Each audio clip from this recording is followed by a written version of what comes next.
Bismillahirrahmanirrahim. Assalamualaikum warahmatullahi wabarakatuh. Alhamdulillah nahmaduhu wa nasta'inuhu wa nastaghfiruh wa na'udzu billahi min syururi anfusina wa min sayyiati a'malina. May yahdihillahu fala mudilla lahu wa may yudlil fala hadiya lahu. Asyhadu an la ilaha illallah wahdahu la syarika lahu wa asyhadu anna Muhammadan abduhu wa rasuluh. Rabbi sholli sadri wa yassir li amri wal 'uqdatam min lisani yafqahu qawli. Amma ba'd. Alhamdulillah, syukur kita kepada Allah Subhanahu wa taala kerana dengan keizinannya dapat sekali lagi kita bersama-sama dalam suatu majlis ilmu, iaitu suatu majlis untuk mengenali Allah dari segi menaati segala surahan Allah dan meninggalkan segala larangan Allah. Malam ini kita sambung surah Fussilat kita daripada ayat yang ke-7 minggu lepas sampai ayat 6. Surah Fussilat muka surah 477. Jumpa ayat 7 muka surah 477. Kita baca sama-sama, insya-Allah. Bila kita tengok ayat-ayat Allah, kita pegang Al-Quran kita faham makna dia, Allah akan menunjukkan kepada kita mohon dengan Allah menunjukkan kepada kita jalan yang terus, iaitu jalan yang betul-betul maksud ayat seperti mana kehendak Allah Subhanahu wa taala, dan Allah tunjukkan kita di mana kesyirikan kita kepada Allah Subhanahu wa taala untuk membetulkan segala akidah kita. A'udzu billahi minasyaitonir rajim.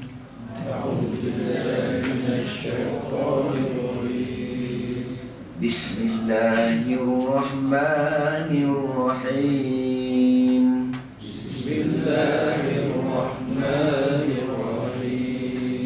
Alladzina la yu'tuna az-zakata wa hum bil akhirati hum kafirun. Alladzina la yu'tuna az-zakata wa hum bil akhirati hum kafirun. Innal ladzina amanu wa 'amilus solihati lahum ajrun ghairu mamnun. Innal ladzina amanu wa 'amilus solihati lahum ajrun ghairu mamnun. Qul a'innakum latakfuruna billadzi khalaqal arda fi yawmayn wa taj'aluna lahu andada. Qul a'innakum latakfuruna billadzi khalaqal arda fi yawmayn wa taj'aluna lahu andada. Dzalika rabbul alamin. Dzalika rabbul alamin. Alhamdulillah. Seperti mana yang kita sedia maklum, surah Fussilat merupakan surah yang bermula dengan Hamim yang kedua. Yang pertama dinamakan surah Ghafir, yang kedua surah Fussilat. Dakwa surah kesemua 7 surah Hamim. Surah Hamim ada 7 surah. 7 surah yang bermula dengan Hamim. Dakwa dia ataupun perkara pokok yang Allah nak sampaikan dalam surah Hamim ialah fad'ullaha mukhlishina lahuddin. Maka wahai hamba-Ku, Allah kata, berdoalah kepada Aku sahaja. Sikit pun jangan kamu minta dengan orang lain. Sikit pun hati kamu jangan menaruh harapan, jangan menaruh perhatian kepada selain daripada Aku. Ini Allah kata. Jadi ini yang tujuan nak sampai kepada kita. Maknanya fad'ullaha mukhlishina lahuddin. Sikit pun jangan ada dalam hati kita ada zat-zat lain yang boleh tempat kita bergantung harap, sama ada dari segi hajat ke ataupun dari segi untuk menyelesaikan masalah kita. Ini tujuan asal keseluruhan surah Hamim, iaitu daripada perkara penting daripada surah Fatihah lagi, iaitu iyyaka na'budu wa iyyaka nasta'in. Maknanya keseluruhan Al-Quran ini dalam surah Fatihah. Dan perkara penting dalam surah Fatihah itu ialah iyyaka na'budu wa iyyaka nasta'in. Jadi yang kita belajar hari ini Hamim. Surah Hamim ni ialah iyyaka nasta'in. Nak ceritanya perkara yang paling penting dalam Al-Quran diceritakan oleh 7 surah yang bermula dengan surah Hamim. InsyaAllah kalau kita faham surah Hamim, dah memadai kita untuk kita kuat akidah kita, tauhid kita. InsyaAllah kita dah faham apa dia kesamaran-kesamaran yang dihadapi oleh sebilangan besar manusia. Nah, ini kesamaran-kesamaran dia. Maknanya Allah kata, minta tolong, minta doa, hajat kamu, masalah kamu, minta dengan aku saja. Jangan sikit pun kamu minta dengan orang lain. Ataupun dalam kata lain, dengan aku bukan minta, jangan dengan lain kamu minta. Tak benar. Maknanya dengan dia semata-mata, sikit pun jangan minta dengan orang lain, bersama-sama dengan dia. Kalau minta juga dengan orang lain, kita ada ajak minta dengan orang lain juga, dengan Allah minta-minta, dengan orang lain pun kita minta. Ada masalah dengan Allah minta-minta juga, dengan orang lain pun kita minta juga. Kalau Allah kata, kalau kita mati tak sempat bertaubat, kita syirik dengan Allah Subhanahu Wa Taala, kita akan diletakkan dalam neraka dia selama-lamanya. Ini tujuan kita nak belajar sangat surah yang bermula dengan Hamim. Jadi itu surah Ghafir. Jadi surah Ghafir Allah kata minta tolong, hajat kamu minta aku, masalah pun minta selesaikan dengan aku atas perkara-perkara di luar asbab. Kena beza, dalam asbab tak ada masalah. Kita boleh gunakan perkara-perkara dalam asbab. Contoh kita sakit, kita pergi jumpa doktor, kita tak ada masalah pasal asbab. Tetapi pergantungan masih lagi dengan Allah. Maknanya kita boleh guna saja asbab, tapi pergantungan masih dengan Allah.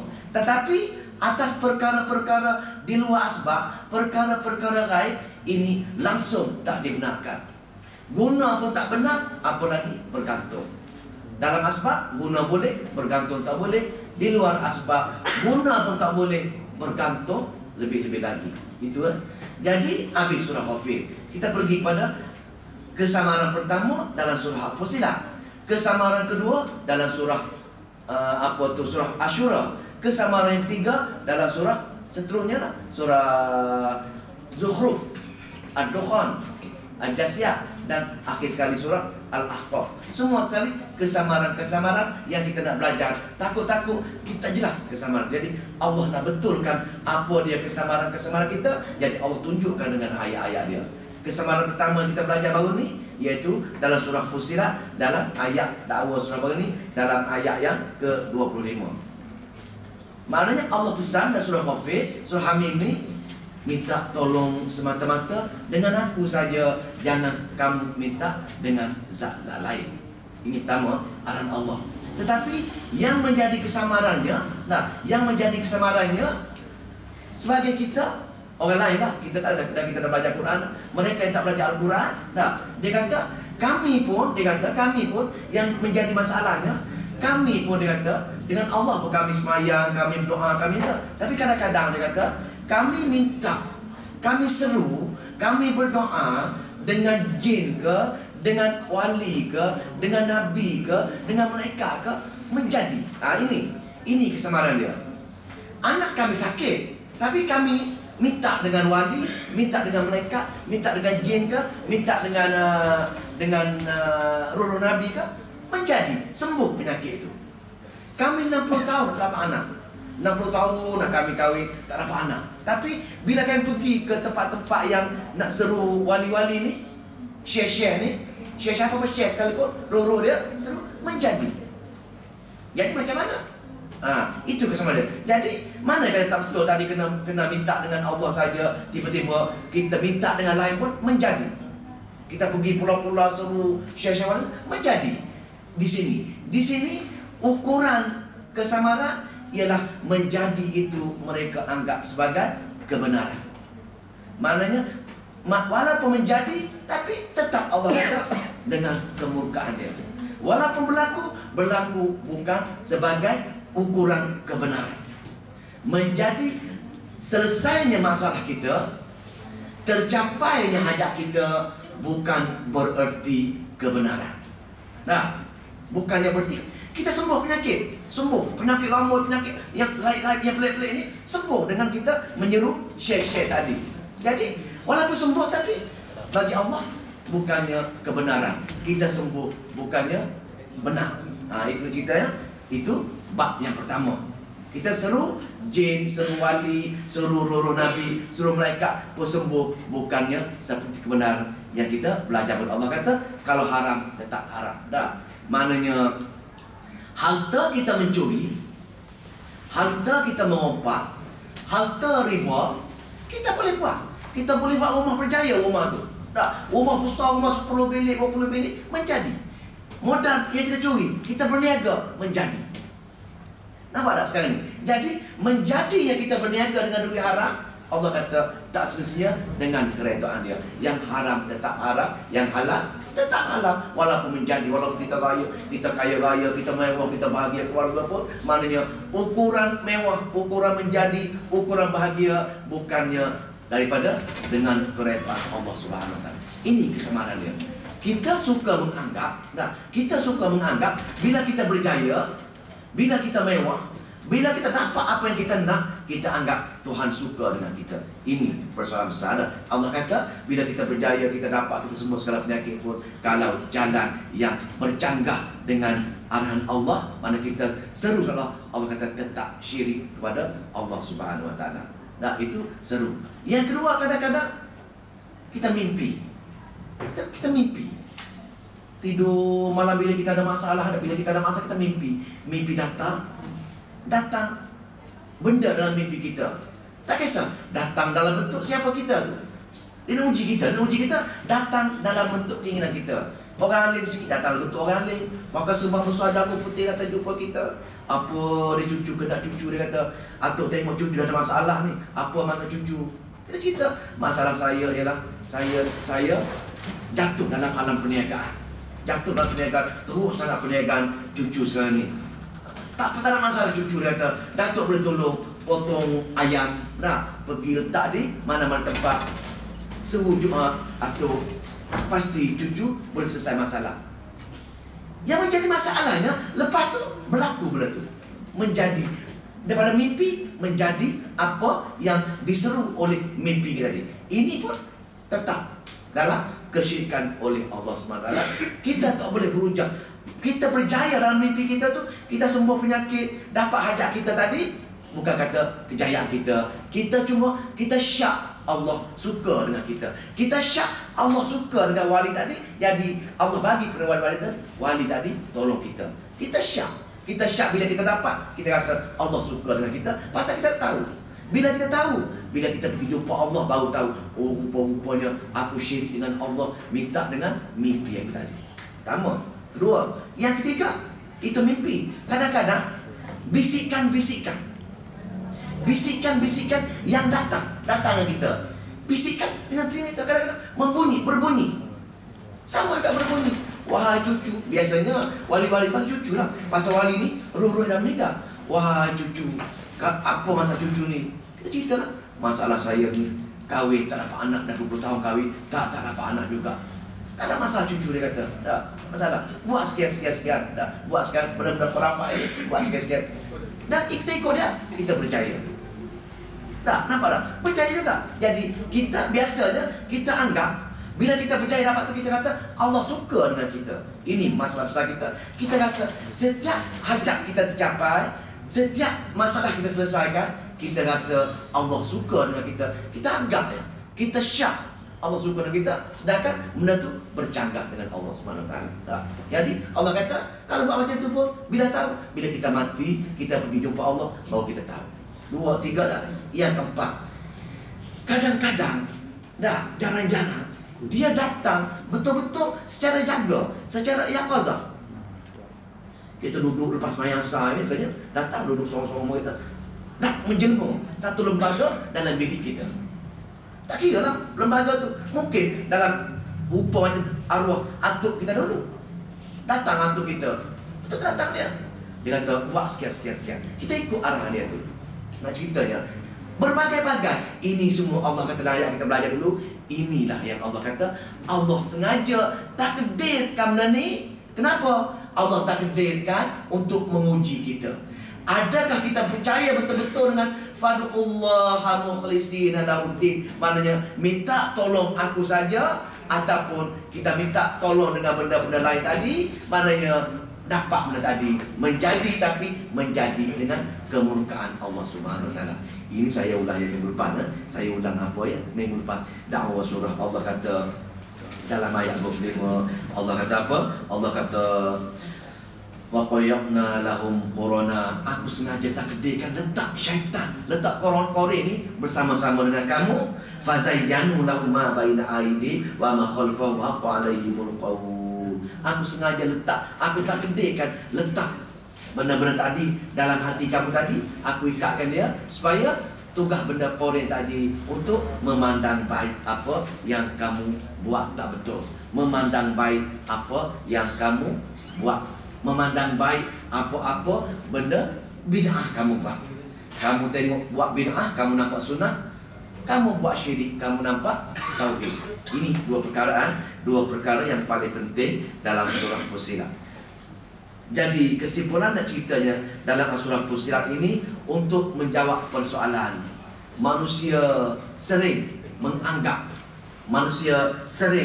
menganggap menjadi dalam sesuatu hajat dia, menjadi dalam sesuatu masalah dia. Kalau dia dapat, dia kata betul. Dia kata Allah suka dengan dia pasal dia dapat apa-apa keinginan dia. Jadi Allah kata bukan macam tu.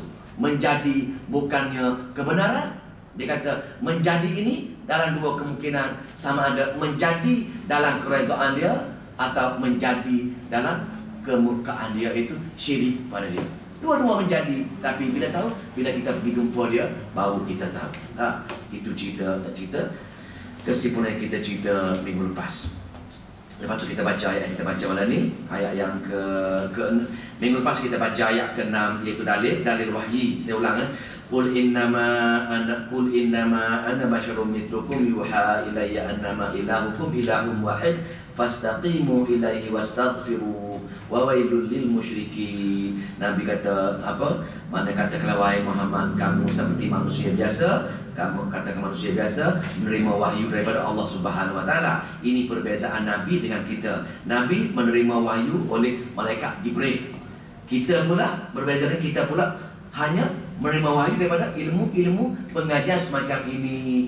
Hanya Nabi saja menerima wahyu daripada Jibril. Kalau ada nabi-nabi palsu yang mengaku sekarang ini, Jibril jumpa dengan dia juga, itu confirm itu ilmu sesat. Kalau ada orang katakan Jibril datang malam tadi jumpa bawa wahyu mengaku, bawa ilmu baru, itu confirm ilmu yang sesat pasal Jibril hanya datang menyampaikan wahyu kepada Nabi saja. Ini untuk dalil kita. Jadi keseluruhan Al-Quran, keseluruhan wahyu yang Jibril bagi pada Nabi kita, yang paling mustahil innama ilahukum ilahum wahid, maknanya bahawasanya Tuhan kalian adalah Tuhan yang Maha Esa. Maknanya minta tolong dari Allah saja. Dia kata dah, hanya Allah saja tempat kita minta tolong dan kita bergantung harap daripada sebarang masalah dan untuk memohon sebarang hajat. Ini yang paling penting dalam keseluruhan 30 juzuk Al-Quran yang diturunkan kepada Nabi kita Muhammad sallallahu alaihi wasallam. Perkara yang paling penting ialah annama ilahukum ilahum wahid fastaqimu ilaihi wastaghfiru. Dan tahulah Allah itu esa, Allah satu saja, hanya dengan dia saja tempat kita meminta pertolongan dan bergantung harap dan meminta sebarang ampun. Dengan dia saja, orang lain tak boleh mengampun.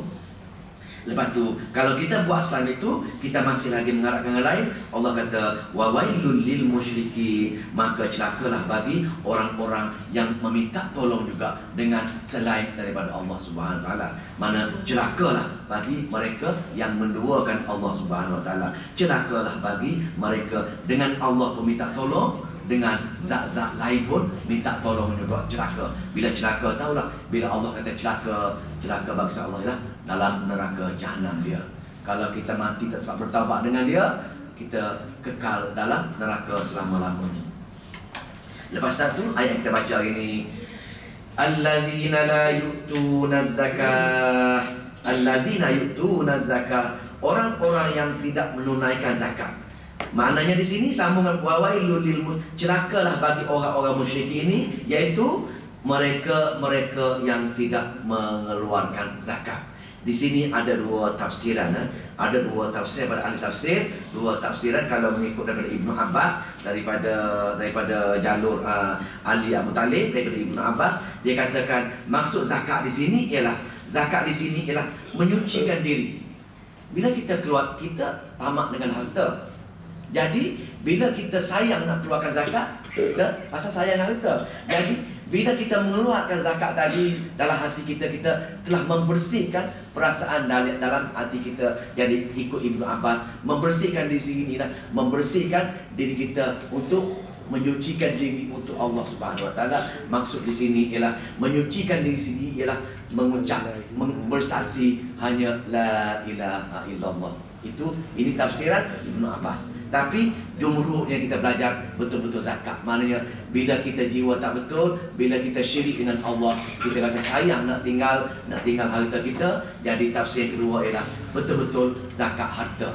Zakat harta iaitu zakat yang diturunkan syariah. Walaupun ulama berdebat, dia kata ayat di sini ayat Mekah, tapi zakat bermula di Madinah. Tetapi ada juga hujah-hujah lain, zakat walaupun zakat di Mekah tak cukup setahun, tapi zakat di Mekah iaitu zakat yang diterima selepas saja kita dapat hasil, kita terus mengeluarkan ketika itu. Bila dapat duit saja, ambil bahagian keperluan kita, lebih keperluan terus Nabi suruh bagi pada orang-orang Muslim yang lain. Ini zakat masa di Mekah. Kita ambil tinggi zakat. Nah, zakat di Mekah, zakat yang tinggi. Masa apa? Kita ambil untuk makan kita, isteri kita, keluarga kita. Lebih kena bagi pada untuk orang-orang lain, untuk mengembangkan syiar Islam. Bila pindah hijrah di Madinah, barulah zakat yang cukup setahun tempoh itu baru 1/40 disyariatkan dalam ayat-ayat lain. Makna yang nak cerita di sini, walaupun ulama bertelagah bab ni, tapi zakat sini kalau ikut jumhur ahli tafsir mengatakan zakat betul-betul zakat. Walaupun ikut Ibnu Abbas ada juga mengatakan zakat ini ialah kita melepasi kita syirik kita kepada Allah Subhanahu Wa Taala. Zakat di sini ialah zakat untuk membersihkan jiwa kita, iaitu mengucap la ilaha illallah. Kita bersaksi itu tiada Tuhan yang lain melainkan Allah. Ataupun zakat di sini maksudnya untuk mengeluarkan kita daripada syirik pada Allah Subhanahu Wa Taala. Dua pendekatan, dua-dua pun tak ada sama saja, tak ada masalah apa. Lepas tu wahum bil akhirati hum kafirun, dan mereka juga tidak percaya kepada adanya hari akhirat. Mana ini khusus untuk orang musyrikin. Pasal orang musyrikin dia tak ada kitab. Orang musyrikin Mekah satu bangsa yang tak ada kitab. Dia hanya bergantung pada cerita-cerita orang lama. Dia kata dia daripada Nabi Allah Ibrahim, daripada golongan Hanif, dia kata tak. Lepas tu dia mengatakan bila kita mati jadi macam itu saja. Mati kita mati. Kalau kita jahat, kita jadi jahat, dia kata. Kalau kita baik, kita jadi baik. Kalau kita mati, kita orang jahat, kita jadi roh kita baik-baik, dia kata. Jadi macam cantik, orang cantik. Kalau macam burung cantik. Burung merak, burung yang kala-kala. Kalau yang kita jahat dunia ni, kita akan menjadi burung yang hitam. Burung gagak, burung itu menjadi roh kita macam itu. Ini kepercayaan masyarakat musyrikin. Tapi orang Nasara dengan orang Yahudi, dia percaya hari akhirat. Jadi ayat khusus untuk orang Yahudi, orang musyrikin, iaitu mereka juga tidak mempercayai adanya hari akhirat. Mereka ingkar dengan adanya hari akhirat. Lepas tu ayat yang ke-8, ayat yang ke-8. Dah Allah dah cerita sekarang ni, Allah dah cerita sekarang ini, maknanya dakwah peringkat pertama surah ini ialah maknanya perkara paling pokok, kita tidak dibenarkan memohon sebarang bantuan dan pertolongan selain daripada Allah Subhanahu Wa Taala.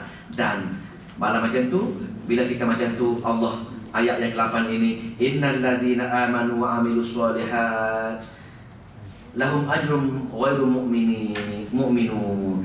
Ayat ini dipanggil ayat tabsyir. Ayat tabsyir. Ayat tabsyir ni ayat gembira. Ayat gembira untuk mereka yang menyeru hanya kepada Allah semata-mata. Mereka hanya minta tolong, berdoa dengan Allah sahaja untuk mendapat sebarang hajat dan untuk menyelesaikan sebarang masalah. Mereka hanya merujuk kepada Allah Subhanahu Wa Taala sahaja. Walaupun mereka tidak buat benda-benda mensyirikkan Allah. Allah kata ayat tabsyir dia bagi khabar gembira kepada mereka semacam ini, iaitu innalladzina amanu, sesungguhnya orang-orang yang beriman. Orang-orang yang beriman ni orang yang semata-mata menyeru kepada Allah saja. Dah, ibadat hanya dengan Allah saja, itu maksud beriman, percaya dengan Allah saja. Lepas tu wa amilus solihat, dan mengerjakan amal soleh. Amal soleh ini ialah amal yang semacam Nabi buat. Amal mengikut sunnah. Amal iman mengikut syariat Allah, percaya dengan Allah subhanahu, percaya dengan rukun-rukun iman sama sekali. Wa amilus soleh, amal kita sebiji macam Nabi. Ini berbeza. Sebab tu amal banyak. Malam amal, amal itu, amal ini. Amal kalau tidak mengikut sebagaimana sunnah, setiap ibadat kita tidak akan diterima. Lepas tu setiap tu amal soleh, amal soleh, amal soleh, amal soleh. Amal soleh ialah amal yang mengikut sunnah, amal yang mengikut Nabi dan sahabat. Amal semacam mana ibadat yang dibuat seperti mana ahli sunnah wal jamaah. Ahli sunnah itu yang dibuat oleh sunnah Jumaah kita dan sahabat-sahabat khulafa ar-rasyidin. Ini paling sempurna manusia, paling sempurna. Maknanya kabar gembira ni, kalau mereka beriman, kalau mereka buat sunnah, amal ibadat mengikut sunnah, mereka lahu ajrun ghairu mamnun, pahala mereka tidak putus-putus. Ini ayat ni, pahala mereka tidak putus-putus kalau mereka beriman, kalau mereka buat amal soleh. Kita nakal umur akhir balik 12 tahun, buat jahat sampai umur 50 tahun. Umur 51 baru kita insaf, baru kita bertaubat, baru nampak jalan nak mengikut sunnah. Tapi ketika itu kita bertaubat, kita mengaji sunnah, buat beriman, mengaji Quran, belajar adik-adik mengikut sunnah. Ketika ini kita betul-betul mengikut, buat amal soleh. Jadi ketika ini bila kita mati, walaupun setahun, walaupun sebulan kita buat amal, kita betul-betul bertaubat dengan Allah, dan insya-Allah Allah menerima taubat kita, Allah akan bagi pahala tidak putus-putus. Bila kita mati dalam kalimah tauhid, kita betul-betul bertaubat dengan Allah dengan taubat nasuha, seperti mana kita belajar dalam belajar surah Az-Zumar tu, kita betul-betul taubat, betul-betul insaf dengan Allah Subhanahu wa taala, betul-betul taubat nasuha, insya-Allah bagi Allah tak ada masalah apa, Allah akan kabulkan semua salah kita, Allah akan ampun dosa kita. Jadi nak cerita di sininya, bila kita beriman, kita berbuat amal soleh, walaupun sebulan, kalau sama dengan rahmat Allah masuk surga dia, Allah akan bagi pahala tak putus-putus. Pendapat pertama, kita akan mendapat syurga sehingga selama-lamanya. Buat amal cuma sebulan, ataupun setahun, ataupun 2 tahun, tetapi pahala Allah dalam syurga dia sepanjang zaman. Selama-lamanya kita dapat kemewahan, keberkatan syurga Allah Subhanahu wa taala. Ini pemurahnya Allah. Pemurahnya Allah Ar-Rahman Ar-Rahim. Pemurahnya Allah dunia ini pemurahnya Allah dunia ini, mana Allah sanggup kita melihat susah semua sekalinya. Pasal apa? Dengan sifat Ar-Rahim Allah akan bagi semewah-mewah kita dalam selama-lamanya. Pahala kita tidak putus-putus. Pahala kita tidak putus-putus bila kita dapat syurga Allah. Kalau kita kira tak padang, kalau kita kira tak. Kalau kita kira, kalau kita tak alim 10 tahun, 20 tahun, dapat mewah 20 tahun jugalah. Tapi Allah bukan macam tu. Sifat Ar-Rahim Allah, bila kita buat amal, kita melakukan sunnah, mengikut amal soleh macam ini, Allah tak berkira dengan kita, Allah akan bagi pahala kita tidak putus-putus sampai bila-bila. Ini hebatnya Allah. Semoga Allah pilih kita, menjadi kita istiqamah dengan sunnah kita, dan kita akan mendapat termasuk golongan seperti mana golongan yang Allah bagi pahala kita tidak putus-putus, insya-Allah. Lepas itu dipanggil ayat, dalam istilah tafsir kita dipanggil ayat tafsir, ayat tabsyir, ayat gembira. Tabsyir ukhrawi, ayat gembira, gembira untuk hari kita menemui Allah, kita akan dapat pengampunan Allah. Tafsir ukhrawi. Kadang-kadang Allah bagi juga tafsir duniawi. Itu ayat-ayat gembira atas dunia. Tapi sini untuk hari akhirat, bila kita jumpa dia, bila kita betul-betul buat amal soleh, mengikut sunnah Nabi kita, mengikut sunnah kita, maknanya Allah kata, aku akan bagi pahala kamu tidak putus-putus, kamu akan dapat dengan semewah-mewahnya. Ayat terakhir sekali, insya-Allah. Ayat terakhir sekali. Qul a'innakum latakfuruna billazi khalaqal arda. Ini dipanggil ayat ini bila kabar gembira, bila hanya Allah saja tempat. Kenapa Allah saja tempat kita memohon pertolongan? Ini dipanggil ayat. Panggil ayat apa? Ayat dalil. Dalil. Kenapa Allah kata? Kenapa Allah berkuasa? Dalil ni kudrat Allah. Qul a'innakum latakfuruna billazi khalaqal arda. Katakanlah, dah. Apakah sungguh latakfuru, kamu benar-benar menolak, dah, billazi, kepada zat khalaqal arda, yang mencipta bumi. Wahai manusia, wahai hamba-Ku, kenapa kamu tak nak terima, tak nak minta tolong, tak nak minta sebarang hajat kamu pada satu zat yang buat bumi? Pasal apa? Hanya dia yang buat bumi. Orang lain tak ada yang boleh buat bumi. Dah. Fi yaumaini wa taj'aluna lahu andada. Dalam masa dua hari. Maknanya Allah kata, dia yang buat bumi dalam masa 2 hari. Orang lain tak mampu nak buat bumi. Dah, jin tak mampu buat bumi, malaikat tak mampu buat bumi, nabi tak mampu buat bumi. Dah, wali-wali pun tak mampu buat bumi. Tapi kenapa hati kamu masih menaruh minta tolong dengan roh nabi, roh wali, malaikat dan jin? Kenapa? Sedangkan Allah saja yang kudrat buat bumi dalam masa 2 hari. Kenapa? Wa taj'aluna lahu andada. Sedangkan kenapa kamu nak cari andada? Anda ni benda-benda lain selain daripada Allah. Kenapa kamu minta tolong andada? Andada tadilah roh nabi, roh wali, roh malaikat dan jin. Kita nak bersahabat dengan benda-benda andada ni untuk meminta pertolongan bersama-sama dengan Allah. Dengan Allah pun kita minta, dengan andada pun kita minta juga. Jadi Allah tegur di sini. Kenapa? Mana dia orang ada kudrat untuk ni?